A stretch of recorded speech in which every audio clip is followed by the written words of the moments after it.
श्री स्वामी समर्थ. जयशंकर. आपल्या स्वामींचा प्रकट दिन येत आहे. प्रत्येक स्वामी भक्त त्याची आतुरतेने वाट बघतो. आपले स्वामी हे दत्त अवतारी आहेत आणि त्याचमुळे बरेच स्वामी सेवेकरी हे गुरुचरित्राचं पारायण महाराजांच्या प्रकट काळामध्ये करत असतात. काही भक्त तर स्वामी चरित्र सारामृताची 21 दिवसाची सेवा करत आहे. ज्यांना 21 दिवसाची जमत नाही तर ते 11 दिवसाची करतायत. आणि गुरुचरित्राचं पारायण हे तर बरेच भक्तजण आवर्जून करतात. ह्या गुरुचरित्रात पारायण करण्याचे आपल्याला काय फायदे होतात आणि हे गुरुचरित्र इतकं प्रभावी काय? तर गुरुचरित्र हे जर आपण एकदा आपल्या घरात ह्याचं पारायण केलं तर घरातील जी काही नकारात्मकता असते, वाईट बाधा असेल, ती दूर होते, ती नष्ट होते. हा गुरुचरित्राचा सगळ्यात मोठा फायदा आणि हे प्रभावी अशी ही सेवा आहे. त्यामुळेच गुरुचरित्राचे पारायण हे जर घरात केलं ना, तर सगळ्यात महत्त्वाचं म्हणजे जी काही वाईट बाधा आहे, नकारात्मक बाधा आहे, नजरदोष आहे, ह्या सगळ्यातनं मुक्ती लवकर गुरुचरित्राच्या पारायणामुळे मिळते. आपल्या घरातील वास्तुदोष दूर होतो, पितृदोषही कमी होतो. शिवाय आपल्या शिक्षणात, नोकरी संदर्भात किंवा आपल्या आरोग्याच्या संदर्भात ज्या काही अडीअडचणी आहेत त्या सोडवण्यासाठी गुरुचरित्राचं पारायण करणं हे अत्यंत प्रभावी मानलं गेलेलं आहे. हे पारायण करताना आपलं अशांत झालेलं मन एक शांत होतं. तसेच जी काही आपल्या मनामध्ये चिंता असेल, ज्या काही गोष्टीची आपल्याला भीती वाटत असेल, त्यातनं आपल्याला मार्ग मिळतो आणि जी काही भीती वाटते आपल्याला ती कमी होईल. एक प्रकारचं धैर्य आपल्यामध्ये येत असतं. हे गुरुचरित्राचं पारायण जर मनापासून श्रद्धेने, निष्ठेने जर केलं ना, तर या पूर्ण पारायणाच्या कालावधीमध्ये आपल्याला दत्त महाराजांची अनुभूती येतेच. हे पारायण करताना अडचणीही येतात, पण त्यातनं महाराज बाहेरही काढतात. हा पारायण काळ खरंच खूप महत्त्वाचा आहे आणि ज्यांना खरंच गुरुचरित्र पारायण करायला जमत असेल, त्यांनी ह्या काळात गुरुचरित्राचं पारायण करा आणि ह्या पारायणाची नक्कीच अनुभूती घ्या. पण प्रत्येकालाच आता गुरुचरित्र पारायण करायला जमत नाही, कारण का गुरुचरित्र पारायणाचे नियमही तसेच आहेत आणि हल्लीच्या धकाधकीच्या आयुष्यात आपल्याला प्रत्येकालाच ही सेवा जमेल असं नाही. पण त्यामुळे आपण गुरुचरित्रातला हा एक अध्याय रोज पठण करायचा आहे. स्वामींच्या प्रकट दिनापर्यंत हा एक अध्याय पठण केल्यामुळे आपल्या नशिबात नसेल ते सुद्धा आपल्याला साक्षात स्वामी देणार आहेत. तर आपल्याला काय करायचं आहे, हा जो अध्याय आहे ना, तो आपल्याला एकतर सकाळी किंवा संध्याकाळी पठण करायचा आहे. आणि तो अध्याय आहे गुरुचरित्राचा 9वा अध्याय, जो आपल्याला दररोज पठण करायचा आहे.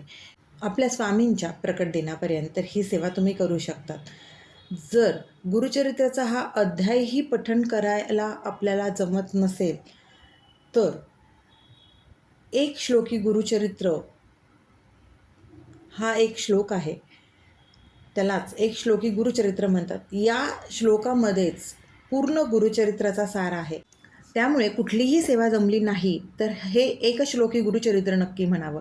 ते कुठलं आहे तर ते आहे दत्ताचा अवतार हा कलियुगी श्रीपाद पिठापुरी, त्यामागे दुसरा नृसिंह सरस्वती कारंज ग्रामांतरी, तीर्थे हिंडत पातला भिल्लवर्तीची या संगमा, तेथुनी मठ गाणगापुरी वसे वारी दिनांच्या श्रमा. या एक श्लोकी गुरुचरित्राचं आपल्याला पठण करायचं आहे. यामध्येही तेवढाच अर्थ आहे आणि ते एक श्लोकी गुरुचरित्रही तितकंच प्रभावी आहे. गरज आहे आपल्याला सेवा करायची, मग ती कुठलीही सेवा असो, मोठी सेवा असो किंवा छोटी सेवा असो, गरज आहे ती मनापासून करण्याची. आपल्या मनात सेवा करण्याची इच्छा येणं हीही आपल्याला स्वामींचीच कृपा आहे. त्यामुळे जी जमेल ती सेवा करा. फक्त कुठलीही सेवा करताना ती पूर्ण श्रद्धेने, मनापासून आणि विश्वासाने करायची आहे.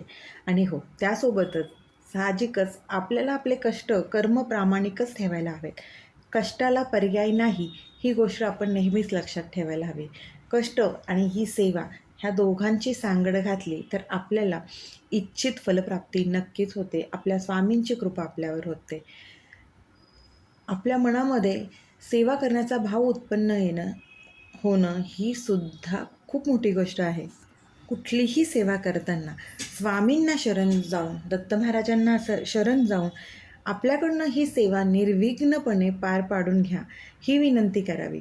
संकल्पयुक्त सेवा करणार असाल किंवा रोजही पठण करणार असाल स्वामींच्या प्रकट दिनापर्यंत, तर आवर्जून मांसाहार वर्ज करावा. आणि संकल्पयुक्त 11 दिवसांची सेवा करणार असाल तर ब्रह्मचर्याचं पालन आणि परान्न वर्ज नक्कीच करावं.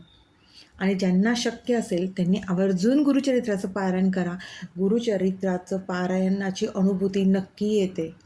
आणि गुरुचरित्र हे दिंडोरी प्रणीत आपल्या केंद्रामध्ये मिळतं ना, तर स्त्रियांनी त्याच गुरुचरित्राचं पारायण करा.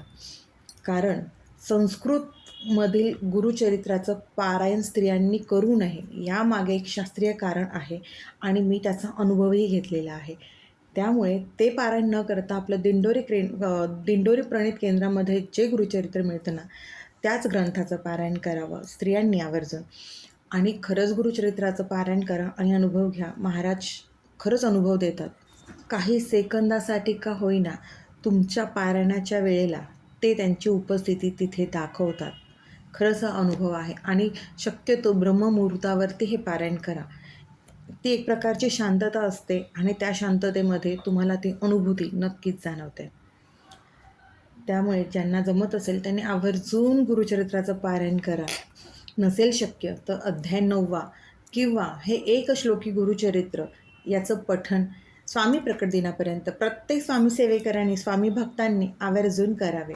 सेवा करा, सेवेकरी व्हा. श्री स्वामी समर्थ.